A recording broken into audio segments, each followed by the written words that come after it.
The year is 1988 and a dev team called Interplay releases Wasteland for the Apple II. Have you heard of the Apple II? Because I f***ing haven't. It was the first and only game ever made for an Apple machine, and it was a role-playing game set in a post-apocalyptic America. You use this little generic ass-looking dude and assign attributes and skill points to not die. And yes, the graphics look like they were animated by a dead cat, but there are lots of NPC encounters, dialogue options, areas to explore, and creatures to get murdered by. The development team sat on this for a while, and then in 1997 they said, sod it, let's make another game in the same setting. And before you know it, BAM! Fallout is released, and these same guys start one of the most lucrative game series ever made. The game is set in a world ravaged by nuclear war, and there's a noticeable step up in the aesthetics of the game. The isometric style of view gave a look of a 3D world, and the graphical style is very convincing as a f***ed up planet gone to ruin. The same kind of dialogue options are present, so if you're a fan of Fortnite, then this isn't for you, because you'll need to know how to read. And the enemies are now animated and feel a lot more believable. Again, the goal here is to complete your missions while staying alive and feeling pretty damn alone in this utter shit pit. Fast forward 10 years and we have a very different style of post-apocalyptic survival in a first-person shooter game called Stalker: Shadow of Chernobyl. Instead of a post-nuclear war, we have post-nuclear meltdown, and you're thrown right into the middle of the irradiated Chernobyl in search for revenge and fortune. The radiation has paved the way for anomalous behaviour in the particles of the air, or some shit, I don't know. But basically you find patches of all this random stuff going on. You tend to avoid these because of the deadness they create, but the game was fantastic. The monsters you encountered were ludicrously scary in some of the underground regions, and the zombified troops were actually really saddening, because if you get close, you can hear them muttering, and they're speaking about their life from back when they were sane. One of the dialogue options is a guy telling his daughter he'll be back soon.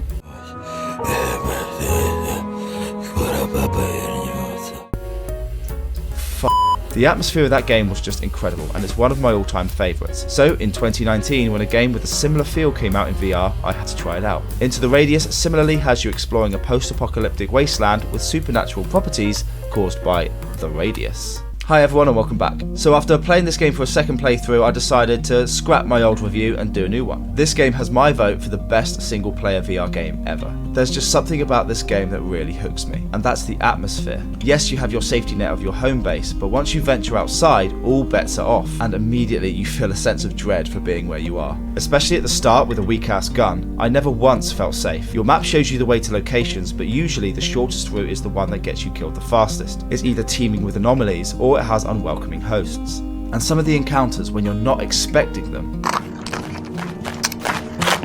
Oh my god. This isn't technically a horror game, but the atmosphere is just so masterfully done that you'll feel scared quite a lot. You'll regularly be required to delve into the underground or in buildings with pitch darkness, and whilst your torches are handy, this is still f***ing scary. I did not want to go into this pit, but I had to, and whilst I'm used to this and now find it easy to do, my first time coming here was pure pain. The torch is essential in these areas, but they give you a very limited field of view. And when you know that there are anomalies and enemies here ready to ruin your day, it was just brilliantly done. But my advice is don't be put off by what I'm saying here, because you do get used to this. And the sound design is excellent. The radius itself isn't fully explained, but we do know it causes lapses in time, which explains why we hear echoes from the enemies we encounter, as well as past sounds of the objects we find. You want to climb into an abandoned train carriage? Prepare to freak the f*** out as you hear the sound of a train incoming. And you'll usually hear enemies before you see them, giving you a few seconds of sheer panic as you look around trying to find out where they are. The immersion is also a fantastic thing I wanted to talk to you about. Your shots have to count in this game. If you are a horrendous aim, or if you empty all your ammo into one or two enemies, then you've screwed yourself in 3 ways. The first way is that ammo is stupidly expensive in this game. Like, a box of this stuff costs half of a brand new assault rifle, so you really don't want to piss it all away. The second is that you really need to keep on top of your ammo and magazines. When you're reloading, you don't just throw away the mags. These are your babies, so instead of throwing them away, you need to keep them safe in your pocket.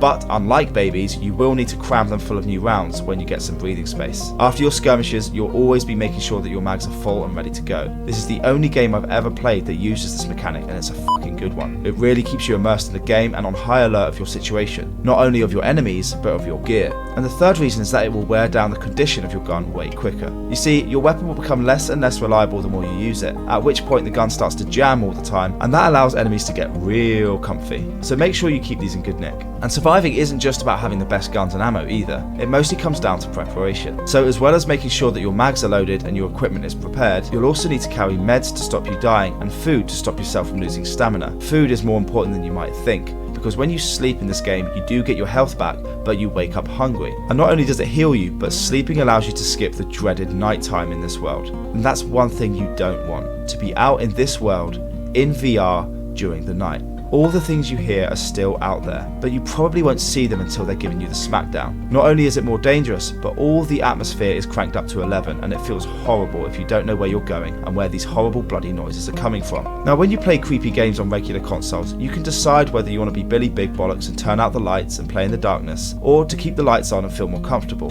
But in VR, we don't get that option. You are in the environment that they say you are, so you don't get that choice. So strap yourselves in for this one and enjoy it. So yes, in terms of open world post-apocalyptic survival games, this one is my favourite. I know that sounds like a niche category to be the winner of, but it still has some amazing competition. The Fallout series has had their moments, but never did you feel quite so alone and out of your depth. There were always people to talk to and massive pools of health for both you and for your enemies to eat the bullets unfazed.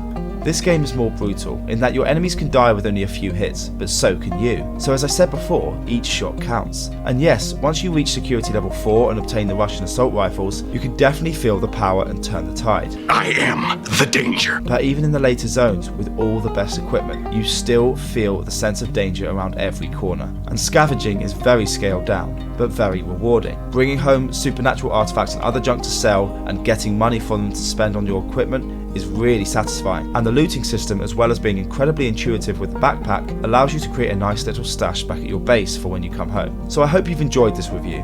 I want to thank you guys for watching this far and invite you to stick around by subscribing. Either way, I hope you have fun in VR, and I'll see you guys next time.